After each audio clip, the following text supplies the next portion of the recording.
Bom, pessoal, bom dia a todos. Eu inicio agradecendo pelo convite.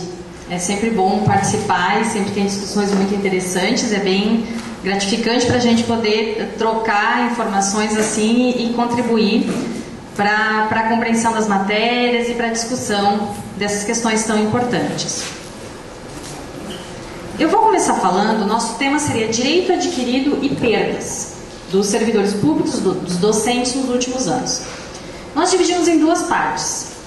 Eu vou começar falando das perdas previdenciárias, depois o Dr. Jean vai falar das perdas de carreira mesmo, tá? Bom, a primeira questão que a gente tem que entender quando se fala em direito adquirido é o que é o direito adquirido. Muito se fala, eu tenho direito adquirido a isso, eu tenho direito adquirido aquilo, mas o importante é entender assim, o direito adquirido é aquele que decorre de requisitos cumpridos. Ou seja, você só tem direito adquirido quando você cumpriu todos os requisitos previstos na lei para concessão de um determinado direito, de uma vantagem. Depois que você cumpriu os requisitos, ainda que você não esteja usufruindo do direito, eu vou dar um exemplo para ficar mais concreto, porque assim fica bastante teórico, mas só para explicar. Depois que você cumpriu os requisitos, por exemplo, para a aposentadoria, mesmo que você não esteja aposentado, mas depois que você cumpriu os requisitos, não pode mais haver mudança nas regras para você. Você tem direito àquelas regras vigentes quando você cumpriu os requisitos. Antes de cumprir os requisitos, você não tem direito adquirido. Então, se faltar, falta assim, 15 dias para eu cumprir os requisitos, veio uma emenda à Constituição, mudou a regra, você não tem direito adquirido, você vai ter que se submeter às novas regras. Então, só para ficar mais claro, eu coloquei aqui um exemplo. Eu não sei se tem alguém aqui que entrou no serviço público antes de 2013 e ainda não cumpriu os requisitos para se aposentar. Talvez a Nara, que saiu agora. Tá, então, como é seu nome? Fabiana. Essa situação se aplica a você, Fabiana. Como você entrou antes de 2003, você tem direito à aposentadoria hoje, tem uma regra de aposentadoria que é aplicável a você, que garante que você se aposente com paridade e integralidade, tá? Que é uma garantia que não existe mais para os novos servidores. O que significa essa garantia da paridade e o que significa a garantia da integralidade? Que eu vou explicar agora, que a gente vai referir depois. A paridade é uma garantia que estava prevista na Constituição Federal, que significa o seguinte, é um direito de que cada vez que aumentar a remuneração do ativo, aumente também a do aposentado, tá? Então, veio uma nova carreira, veio uma reestruturação, como agora, né, em 2012, que vocês tiveram a carreira do magistério, o plano de carreira e cargos de magistério federal, que aí reuniu no mesmo plano tanto os docentes do magistério superior quanto os do EBTT, né? Cada vez que vier uma alteração na carreira, uma reestruturação, uma gratificação nova, isso se estende também para o aposentado, tá? Essa é a paridade. E a integralidade significa que você vai ter direito a receber na aposentadoria a última remuneração que você recebeu na ativa, tá? Claro, vai ter algumas parcelas, tipo insalubridade, auxílio alimentação, algumas coisas que não se incorporam, mas em regra a integralidade seria você receber na aposentadoria o que você recebeu na ativa. A integralidade também não existe mais para os novos servidores, porque eu já feito um cálculo pela média das últimas remunerações. Mas enfim, na Constituição Federal havia essas duas garantias. Eu só não perguntei para a Fabiana se ela é docente do EBTT ou do Magistério Superior. Tá, então tá certo o exemplo. Se fosse do EBTT seria... Tá, daí do EBTT pode ter alguma diferença nas regras, tá? Mas é só para dar um exemplo para vocês entenderem o que é o direito adquirido, tá? Bom, hoje a Fabiana tem a possibilidade de se aposentar com a paridade e integralidade. São duas garantias bem significativas que não existem mais para os servidores novos. Para poder se aposentar com essas garantias, ela tem que cumprir os requisitos que estão previstos numa chamada regra de transição. Porque quando foi extinta a paridade e a integralidade, foram retiradas, foi prevista uma regra de transição para os servidores mais antigos, para que eles ainda pudessem se beneficiar dessa garantia, porque quando eles entraram no serviço público existia essa garantia. Então hoje ela teria que cumprir 55 anos de idade, no caso, 30 anos de contribuição e 20 anos de serviço público, 10 da carreira e 5 no cargo. Digamos que na data de hoje, 6 de abril, ela cumpriu todos esses requisitos.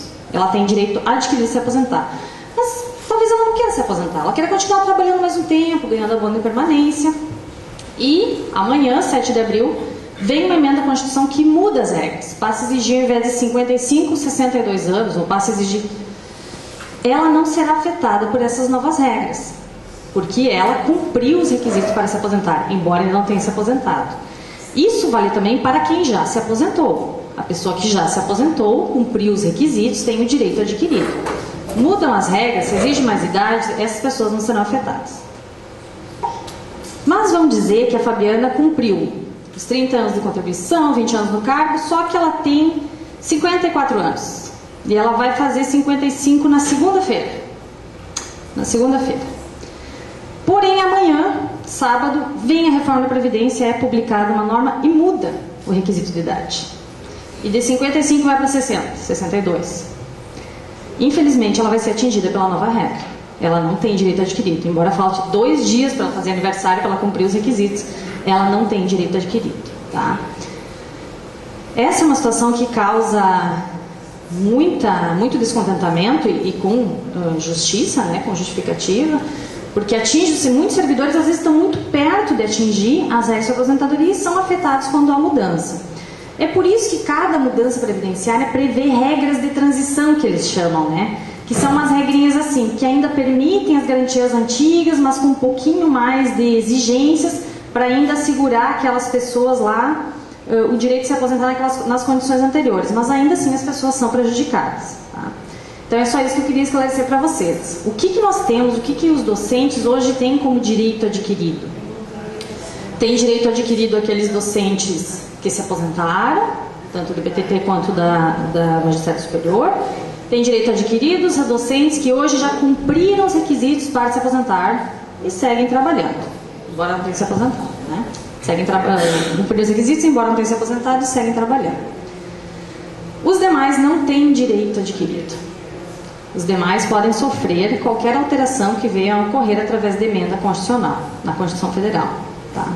Isso é bastante preocupante, porque nós sabemos que tem aí uma ameaça de reforma da Previdência, uma ameaça bem consistente, bem iminente, assim, depois eu vou abordar brevemente, que traz muitas perdas. Mas eu queria começar esclarecendo isso. Então, quem tem direito adquirido e quem não tem.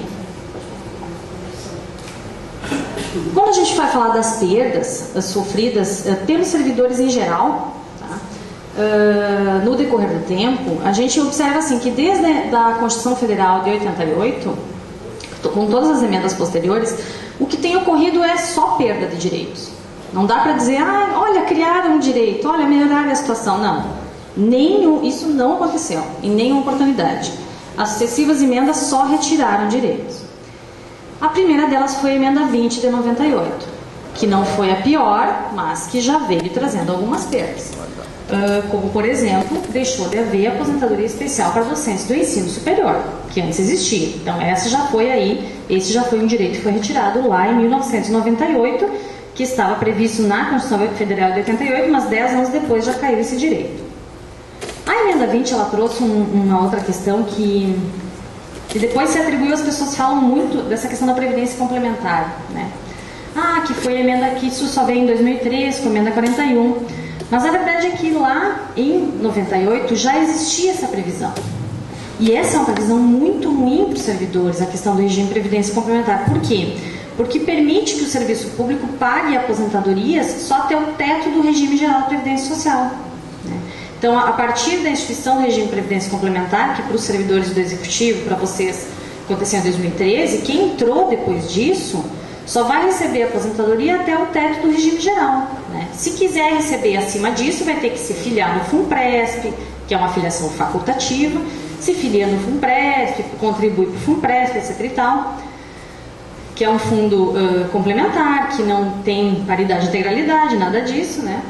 E assim como os novos servidores também não vão ter essas garantias pelo serviço público, mas enfim.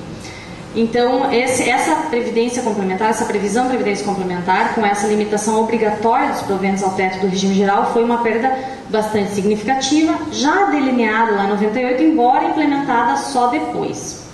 Eu diria então que a emenda 20, das emendas que vieram, entre ela e a 41, ela é muito mais benéfica a 41, mas ela já trouxe essas duas perdas. Pode passar.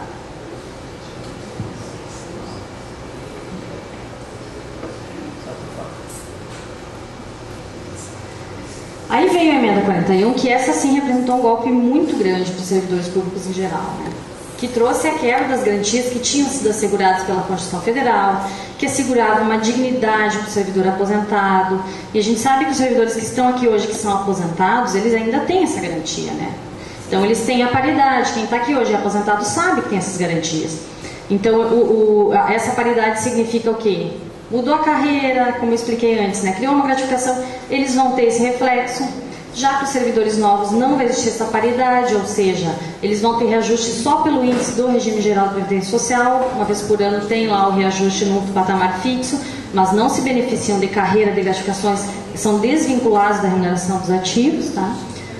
A quebra da integridade também ocorreu, como eu expliquei para vocês. Hoje é feita uma média aritmética das remunerações, então você não recebe na aposentadoria a última remuneração da ativa, você recebe essa média necessariamente, assim, praticamente todos os casos, ela reduz o valor da aposentadoria. A questão das pensões foi outro baque, porque as pensões antes, embora o baque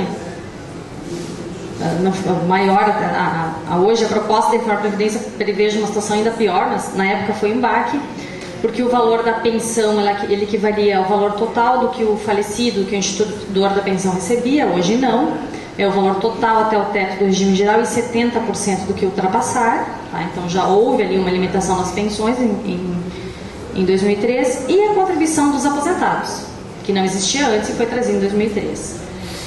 Então essas quatro aí eu diria que são as principais perdas que decorrem da emenda 41 lá de 2003. Pode passar. Depois veio a lei 12.618, que realmente instituiu o regime de previdência complementar. Então foi nesse momento, a lei de 2012, depois houve um decreto regulamentador e passou a realmente ter efetividade esse regime em 2013, 4 de fevereiro de 2013. Mas essa lei então concretizou aquele dano consistente no fato de que a partir de agora, para os servidores novos, as aposentadorias pagas pelo serviço público, pela universidade, pelo Instituto Federal, estão limitadas ao teto do RGPS. Isso é obrigatório para todos os servidores novos.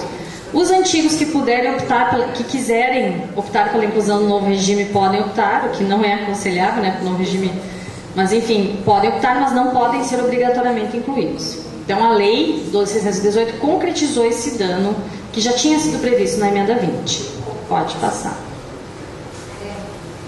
Depois dessa lei de 2015, ela veio a trazer um novo baque nas pensões, e ela é muito desfavorável, muito preocupante. Primeiro foi uma medida provisória que foi convertida em lei, porque ela prevê que as pensões, elas deixam de ser vitalícias, né? Antes a pensão, se você era, aqui eu estou me referindo só a cônjuge, companheira, não estou me referindo a filho, tá?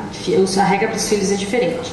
Então, antes você era cônjuge de um servidor público, o servidor público falecia, você tinha a pensão ali vitalícia. Agora não. Em primeiro lugar, foi instituída exigência para você receber essa pensão por mais de 4 meses. Então, assim, se o servidor ainda não tinha trabalhado 1 ano e meio, não tinha contribuído por 18 meses antes de falecer, você vai receber só a pensão por 4 meses e tchau. Isso não existia antes. Se o servidor tivesse entrado no serviço público há pouquinho tempo, 2 meses, e falecesse, a pessoa receberia pensão. Isso não existe mais. Então, se ele trabalhou, se ele contribuiu por menos de 18 meses e faleceu, a pensão é só por 4 meses e depois corta. Ou se o casamento e a união estável haviam começado menos de 2 anos antes da morte, também só tem direito a esses 4 meses. Isso também não existia antes, esse quesito de tempo de estar junto com a pessoa. Bom, mas ultrapassado isso, então digamos que a pessoa já estava junto há mais de 2 anos, digamos que o servidor tenha cumprido 18 contribuições. Mesmo assim, a pensão ela vai ser por tempo determinado. A não ser que o pensionista, quando falecer o servidor, tenha 44 anos ou mais, que a pensão é vitalícia, se ele tiver menos, a pensão é por tempo determinado. Eu não trouxe a tabela aqui, não sei de cor, mas assim, tem a previsão. Se a pessoa tinha entre tal e tal idade, vai receber por tantos anos. Se tinha entre tal e tal idade, vai receber por tantos anos. Acaba sendo uma situação estranha, porque a pessoa fica recebendo a pensão e aí quando ela vai ficando mais velha que vai ser cortada a pensão. Então fica uma situação bastante prejudicial, né, para o pensionista. Isso foi uma perda bem significativa, isso foi trazida pela lei de 2015. Tá? Foi outro golpe assim, na previdência dos servidores públicos. a possível reforma da Previdência é bastante assustadora, na verdade. Eu acho que as pessoas não estão, talvez não estejam, uma boa parte das pessoas não estejam alertas, ou não estejam cientes do grande prejuízo que vai advir dela. É claro que eu trouxe aqui algumas coisas para explicar para vocês o que muda, mas é claro que isso é muito abstrato, isso é apenas para dar uma ideia de acordo com a última redação que estava sendo discutida na Câmara dos Deputados. Eu digo que é abstrato porque muita coisa pode mudar, isso não foi aprovado ainda, isso está em discussão, então o governo pode vir com uma proposta diferente. Essa proposta da Previdência não vai ser votada agora em 2018, então pode muita coisa mudar, mas eu vou explicar para vocês terem uma ideia do tamanho do prejuízo do que até o momento está sendo discutido. Em primeiro lugar, vai ter aumento da idade mínima. Tem uma regra especial para professor do EBTT, que depois eu vou falar. Mas, regra geral, aumento da idade mínima. Mulheres vai ir de 55 anos, que é hoje, para 62 anos. Homens vai ir de 60 anos para 65. Então, aumenta 5 anos para os homens e 7 anos na idade das mulheres. Essa é a primeira questão. Agora, eu diria que o principal baque é esse segundo, que é a questão da exigência do tempo de contribuição. Porque hoje, para ter aposentadoria com proventos integrais, o homem tem que contribuir, na regra geral, não os docentes do EBTT, que eu vou explicar depois. O homem tem que contribuir por 35 anos e a mulher tem que contribuir por 30 anos. Aí, o que está previsto nessa proposta de reforma da Previdência? Aí o governo diz, não, estão distorcendo os dados, porque pela reforma da Previdência, as pessoas podem se aposentar com 25 anos de contribuição. É verdade? É verdade, mas o que eles não dizem é que se você se aposentar com 25 anos de contribuição, você vai receber só 70% dos seus proventos. Né? Então, o que na prática significa? Significa que você vai ter que, homem ou mulher, trabalhar 40 anos para receber 100%. E não é 100% com a integralidade de qualidade, é 100% da média. Né? Então, esse foi um baque bem significativo e o governo tem negado sistematicamente, não, isso é mentira, são 25 anos, e não é verdade. Pode até ser 25 anos, mas o fato é que o que adianta se aposentar com 25 anos e só ter 70%, né? Então, a verdade é que são 40 anos. E aí tem uma coisa muito curiosa, que eles previram uma regra diferente para os professores do EBTT, que eles permitem que se aposente com menos idade, só que com 70%. Então, o professor do EBTT, ele pode se aposentar com menos idade, mas vai ganhar 70%. Então, para ele ganhar 100%, ele tem que trabalhar os 40 anos igual. Então, é inócuo, assim, não tem realmente uma diferenciação aí para o professor do EBTT, porque acaba tendo que trabalhar os 40 anos. Né? Uma coisa assim que eu acho assustadora, assim, é a questão da aposentadoria por invalidez. Porque hoje tem regras, se a pessoa tem regras para que a pessoa receba uma aposentadoria por invalidez com integralidade, né, desde que ela tenha cumprido algumas situações, que ela tenha uma doença grave, ou que ela tenha sofrido acidente de serviço, doença profissional, em que ela se aposenta mesmo que ela tenha trabalhado só pouco tempo no serviço público, né, se ela tenha trabalhado, vamos dizer, 10 anos no serviço público, né. Então ela se aposenta com direito a uma aposentadoria com proventos integrais, ou seja, 100%, embora seja 100% da média, mas tudo bem, 100% da média, tá? Que é a regra geral hoje para os servidores novos, tá? O que vai acontecer com a reforma? Claro, hoje os servidores que não cumpriram 100%, que não se aposentem com base em doença grave, acidente ou doença profissional, eles têm uma aposentadoria proporcional. Tudo bem. Mas na regra nova, vai se exigir esses 40 anos de serviço para ter 100% da média em todos os casos, à exceção do acidente de serviço ou doença profissional. Então, por exemplo, quem tem doença grave, que hoje, se tiver uma das doenças graves listadas na lei, você se aposenta com proventos integrais, na nova regra, se você tiver uma doença grave, você só vai poder se aposentar com proventos integrais se essa doença grave veio depois que você já trabalhou 40 anos. Senão você se aposenta com 70%, a pessoa tem que, né, se aposenta com 70%, que vai aumentando, a cada 5 anos aumenta um pouquinho. Então isso realmente é uma precarização muito significativa, muito preocupante, porque as pessoas que se aposentam por invalidez são justamente as que mais precisam de assistência, né? Isso ficou muito ruim. Outra questão que foi cortada, tudo isso na proposta, né, pessoal? Pode mudar, como eu falei para vocês.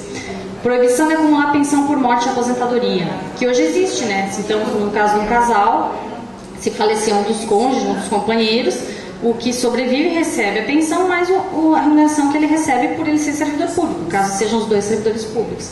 Isso vai deixar de existir também. Ou só aposentadoria ou só pensão, você vai ter que optar, né? Então esse é outro aspecto que vai alterar. Pode passar.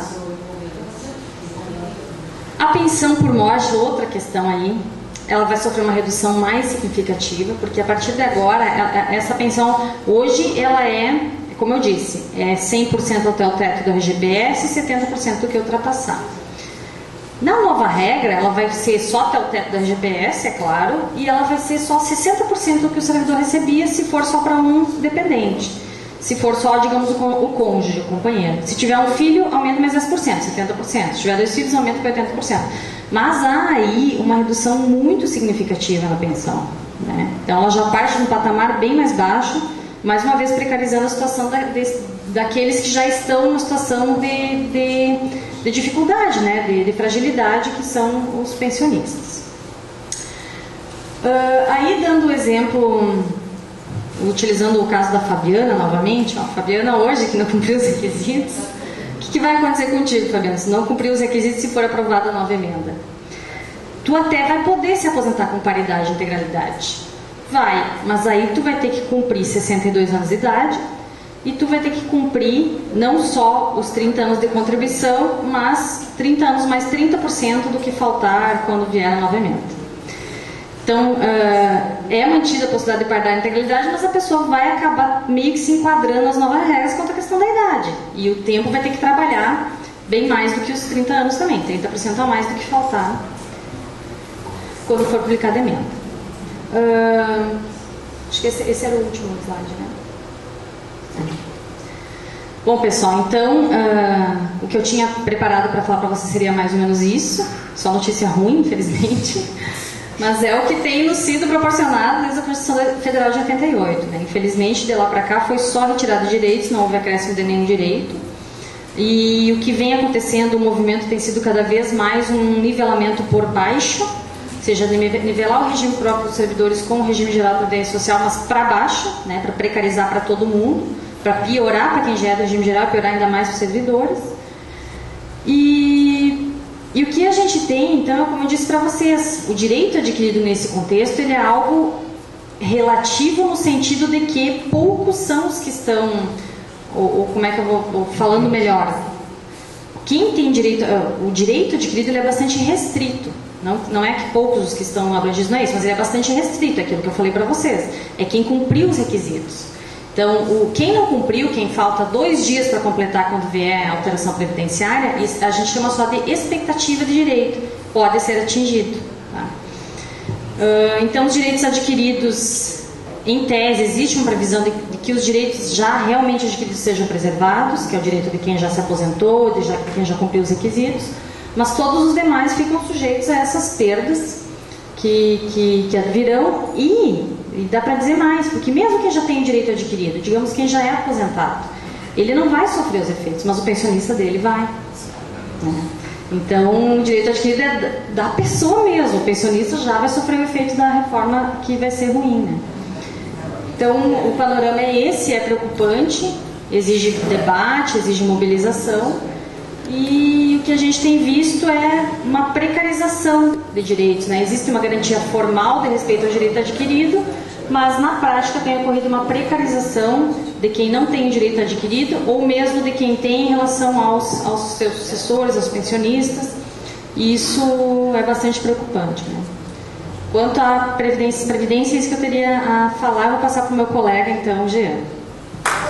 Obrigada.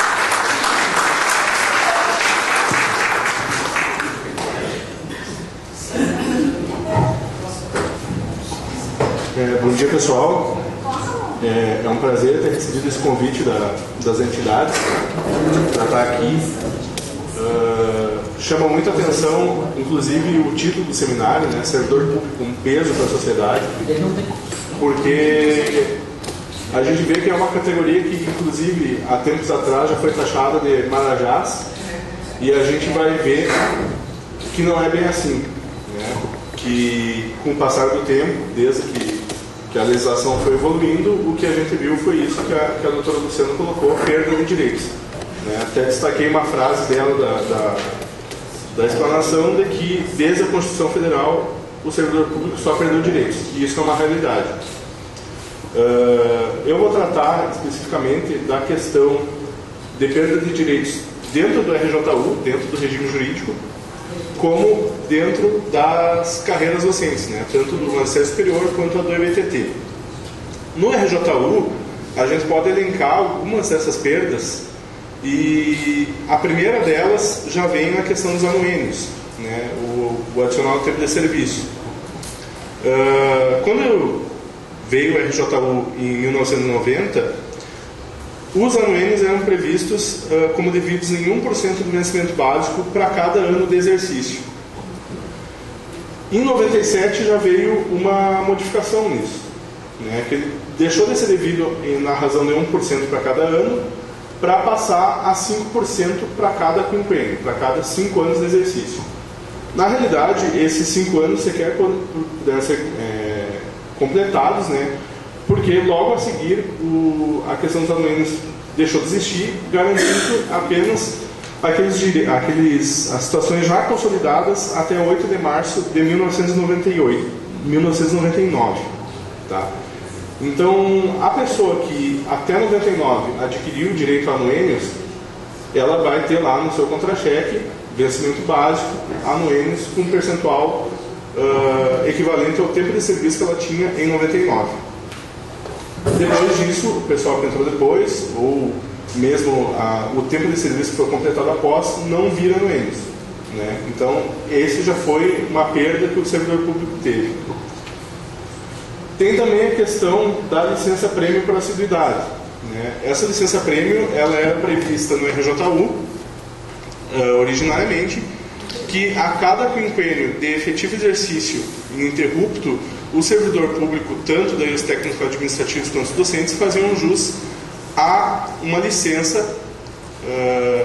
prêmio por esse exercício de 3 meses.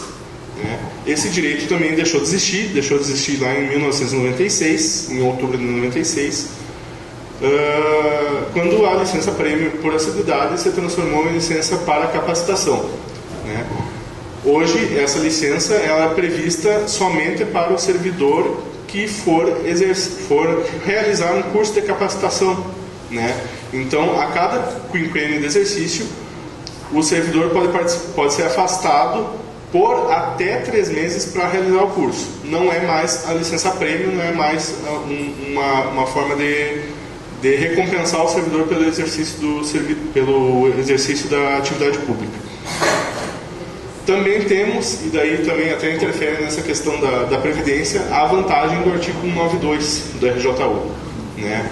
Que para quem preencheu os requisitos da aposentadoria lá até 96, o artigo 192 ele previa o quê? Que o servidor ele seria aposentado com a diferença da remuneração dele para o patamar superior. Né? Isso na questão do primeiro inciso do artigo 192. No caso do servidor já se encontrar no topo da carreira, da aposentadoria, ele receberia o valor do seu posicionamento mais a diferença justamente para a classe de baixo. Tá? Mais uma perda que teve na questão dentro das previsões do RJU. Passando a falar das carreiras dos servidores, tanto do magistério superior quanto do EBTT, a gente tem algumas perdas aí também para listar, e começa pela própria estrutura da carreira. Né? As duas carreiras elas foram regulamentadas lá atrás, lá em 87, pelo Plano Único de Classificação e Retribuição de Cargos e Empregos, que é o PUCRIS lá de 87. Tá? Naquela oportunidade, daí eu vou até me valer aqui das anotações, o magistério superior ele foi estruturado, né? E aqui é bom fazer primeiro uma colocação em relação ao magistério superior, depois em relação ao EBTT, né? Para poder chegar a uma conclusão. O magistério superior foi estruturado em 4 classes, que era auxiliar, assistente e adjunto, essas com 4 níveis cada uma, e mais a classe de professor titular com um único nível. Isso foi modificado em 2006, quando entrou em vigor a Lei 11.344, que foi criada a classe de professor associado, que ela estava posicionada logo acima da classe de adjunto e abaixo da de professor titular. Essa classe também contou com 4 níveis. E somente poderiam acessar a classe de professor associado aqueles que possuíssem o título de doutor ou de livre docente. Com a lei essa nova, 12.772 de 2012, praticamente não teve uma alteração significativa dentro da estrutura do Magistério Federal de Ensino Superior, salvo uma questão de absorção lá nas classes iniciais, né? Absorção de níveis ali, que de 4 níveis passou a 2, né? Mas coisa muito pouca no que poderia ter evoluído a legislação.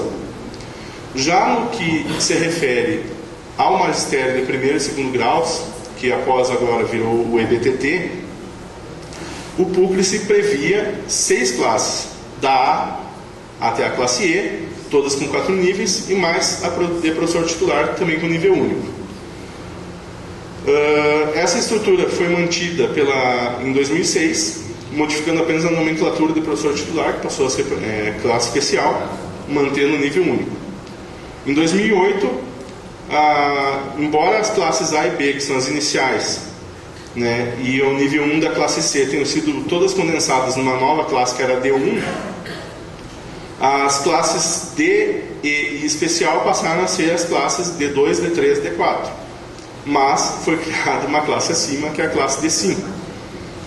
Em 2012, a nova legislação novamente condensou algumas questões de níveis nas classes iniciais, uniu as antigas classes D4 e D5 numa nova classe que seria D4, né, e condensando ela nos níveis, né, a classe especial, ela tinha sido absorvida e passou a ser um nível dentro da nova classe, né, e criou mais a classe de professor titular. Então, o que a gente está vendo com a evolução da legislação, tanto para o Magistério Superior quanto para o EBTT? Que, com o passar do tempo, a estrutura da carreira vai sendo ampliada, vai sendo gerada novas classes, né, e que isso faz com que o docente tenha dificultado o acesso ao topo da carreira, né? Ele nunca vai ter chegado no topo, ele vai estar sempre em classes intermediárias, porque a criação das classes normalmente acontece nos níveis acima. E algum benefício que vai ter dentro disso, sempre a gente tem visto historicamente que são nas classes iniciais, né? Outras questões que também são apontadas na carreira são em relação às jornadas de trabalho. Primeiramente, eu vou falar da questão da equivalência da jornada de trabalho com a remuneração. Pelo PUCRIS, lá em 87, o vencimento básico do regime de 40 horas seria equivalente ao dobro do vencimento básico de 20 horas. A redação do PUCRIS, inclusive, fala em acréscimo de 100%.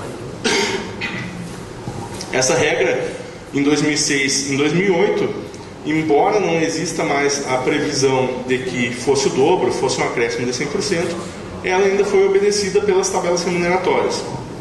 Só que, em 2012, antes da reestruturação da carreira pela 12.772, veio a 12.702, né? E a 12.702 acabou com isso.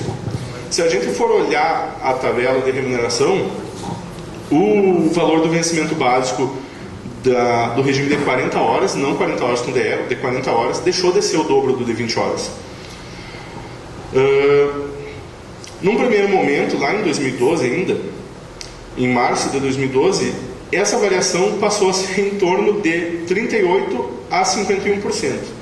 Então vocês pensem que eu sou um docente com 40 horas de trabalho, eu receberia pelo PUCRIS, pela legislação que veio logo após, em 2006 e 2008, o dobro do valor do professor que exerce 20 horas. A partir de 2012, a partir de março de 2012, eu deixo de receber o dobro. Eu passo a receber 30 e poucos % só acima do regime de 20 horas. Né? Isso nas classes mais baixas, nas classes mais altas um pouco mais. Passo a receber 50%. Mas é uma diferença brutal em relação àquilo que era previsto antigamente.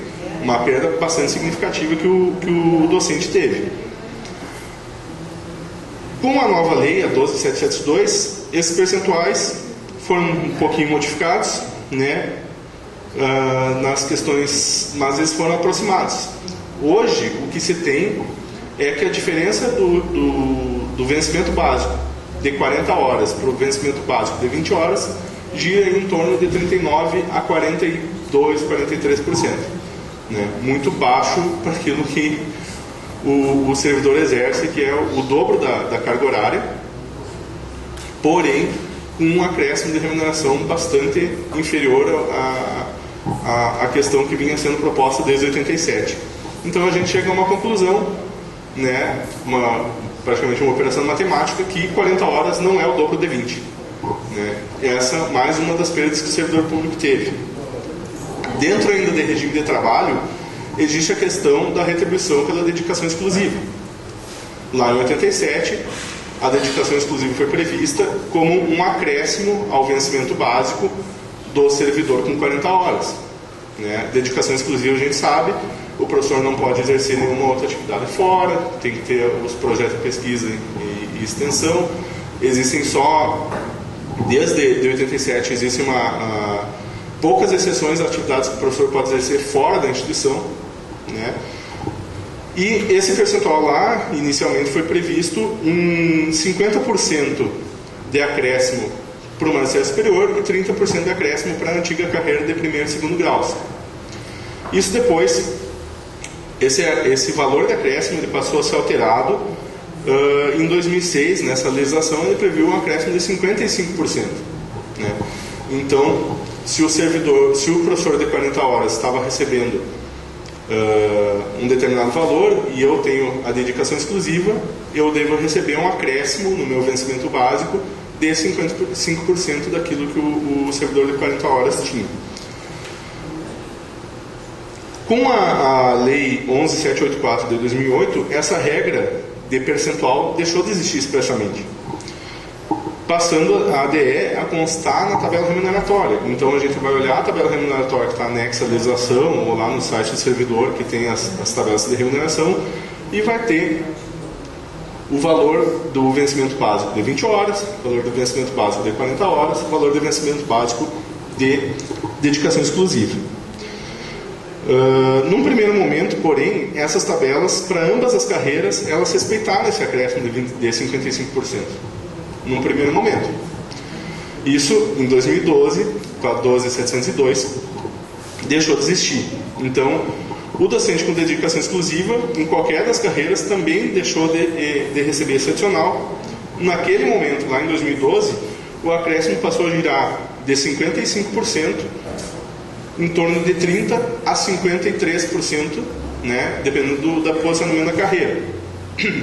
Atualmente, essa variação ela chega na casa aí dos 42% a 49%.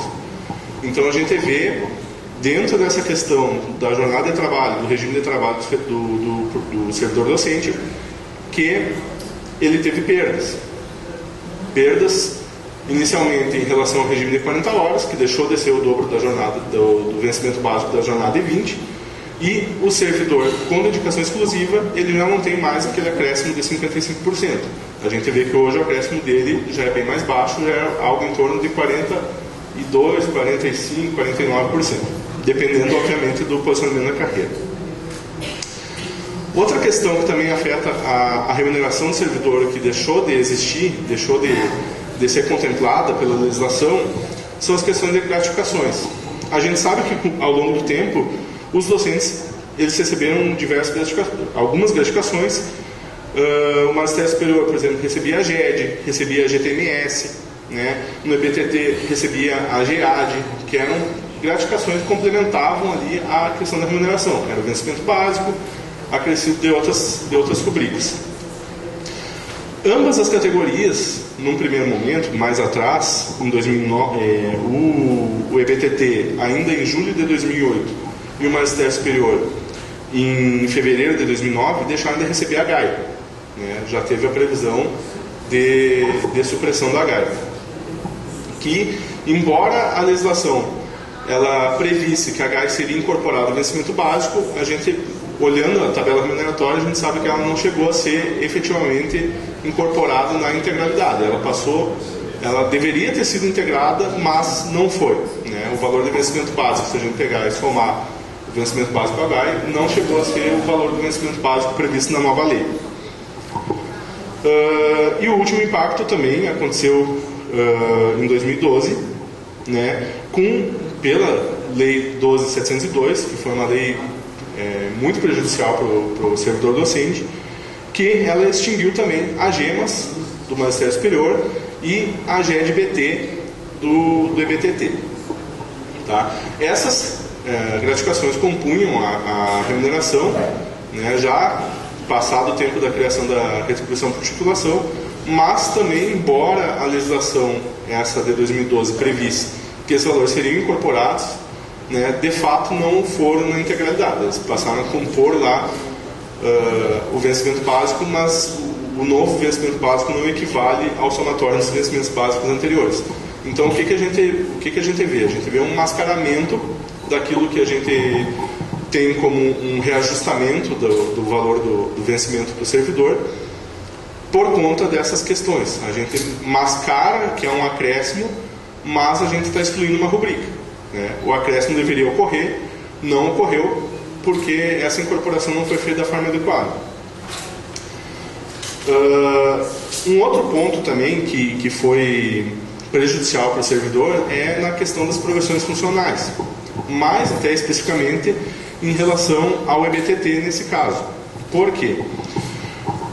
Lá no PUC, lá em 87, a previsão de progressão funcional entre níveis, entre classes, possuía um prazo de 2 anos mediante avaliação de desempenho ou de 4 anos de atividade. A progressão daí de uma classe para outra ocorria independentemente do prazo por titulação ou na ausência da titulação para acesso à classe superior, após 2 anos mediante avaliação de desempenho. E a lei em 2006, a 11.344, ela trouxe a possibilidade ainda de progressão em 4 anos, exceto para a classe para classe especial, tá? Então a gente vê aí que vamos tratar basicamente desse prazo de 2 anos. Em 2008, o professor do EBTT, ele ainda teve um avanço na legislação, que foi essa passagem desse prazo de 2 anos para 18 meses, 1 ano e meio, tá? Só que daí a gente já vê na equiparação de uma carreira e outra que isso foi uma perda para o servidor do Magistério Superior, porque esse prazo continuou sendo de 24 meses para o Magistério Superior. Agora, para o servidor do EBTT teve o ganho de passar 18 meses. Só que agora, com a nova lei de 2012, a partir de 1º de março de 2013, né, caiu por terra o avanço. O governo o que fez? Ele retirou essa questão dos 18 meses e não, agora todo mundo de volta com 24. Né? Então, a gente vai juntando, linkando uma coisa com a outra, e a gente vê que a carreira que ela foi estendendo, alargando, ainda fica mais difícil, não só o acesso ao topo da carreira pela criação de novas classes, novos níveis, como também fica dificultado o acesso temporal de nível em nível, né? Porque o prazo, aí mais uma questão do ensino básico, técnico-tecnológico, ele foi ampliado. Como último ponto que eu teria para trazer, assim, de perda na carreira, que a gente pode apontar, é a questão do RSC, né? Quem é do EBTT sabe o que é o RSC, que é a retribuição, o reconhecimento de saberes e competências. O que é o RSC? Né? Que talvez o pessoal do Magistério Superior não esteja tão habituado com o termo. Eu, servidor, possuo a minha titulação e sou avaliado, sofro um processo administrativo para avaliação dos meus saberes e das minhas competências. Com base nessa avaliação, nesse processo administrativo, eu posso passar a receber a minha retribuição por titulação equivalente ao meu nível, a minha classe, ao meu nível, mais o valor da retribuição por titulação do título superior. Então, se eu tenho a minha graduação, sou professor graduado apenas, eu vou passar a receber a retribuição por titulação como especialista. Se eu tenho especialização, eu vou passar a receber a minha retribuição por titulação como mestre. E se eu sou mestre, eu vou passar a receber a minha retribuição por titulação como doutor. A primeira perda, então, novamente, atingiu o magistério superior, porque o magistério superior não foi contemplado com esse benefício, né?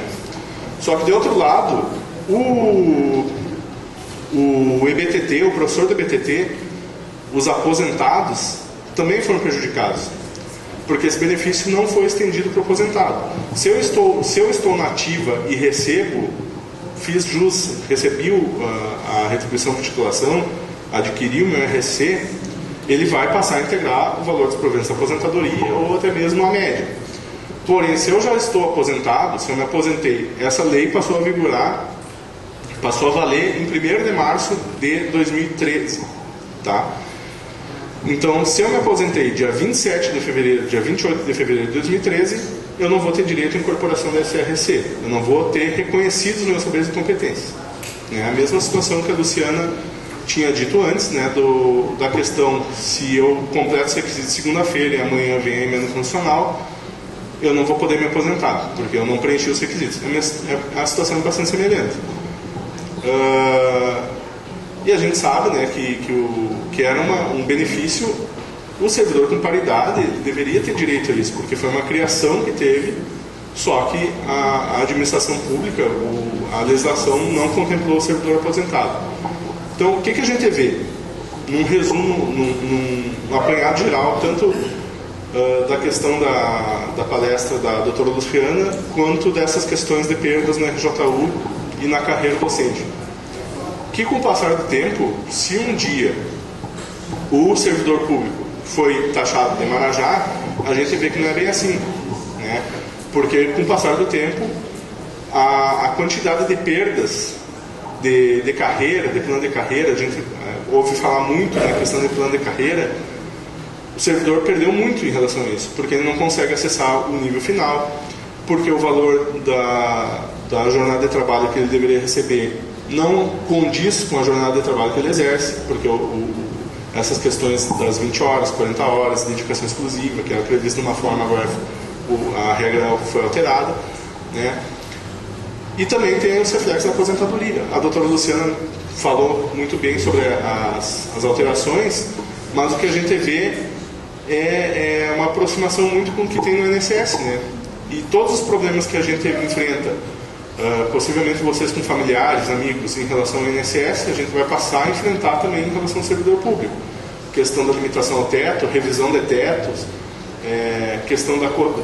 eu recolhia, a gente ouve muito falar no pessoal que é do INSS, eu recolhia sobre 5 salários mínimos, hoje eu estou recebendo 2. Vai acontecer com o servidor público também, porque o servidor público vai passar a ter o reajustamento pelos índices do RGPS. A gente vê perda de direitos, a gente vê que o servidor ele tinha uma previsão que foi extinta somente em relação ao servidor público federal, porque existem carreiras estaduais, municipais, que ainda tem essa previsão da licença-prêmio. O servidor público não tem mais essa previsão. O servidor público teve estagnado a questão dos anuênios, né? Então, o que a gente está vendo é realmente uma questão de alinhamento para baixo da carreira. Ele está perdendo direitos na ativa e, ao mesmo tempo, esses direitos também não vão se refletir na aposentadoria, né? Então, da minha parte é isso, né? Esses apontamentos que a gente tem para fazer. E a questão que a gente vê como indicativo de talvez não uma melhora, mas que possa batalhar pelos direitos é a organização sindical, né? A gente vê que essa reforma da Previdência já está há algum tempo tramitando também, a gente sabe que ela vai acontecer, a gente sabe que ela é iminente, mas a gente está vendo que a luta classista ela está sendo útil para estancar e para barrar e para abafar e tentar fazer com que outras coisas venham antes disso, né? E isso também deve acontecer, deve ter o fortalecimento do movimento sindical também em relação à própria carreira, aos próprios direitos que foram cortados na RJU. Muito obrigado.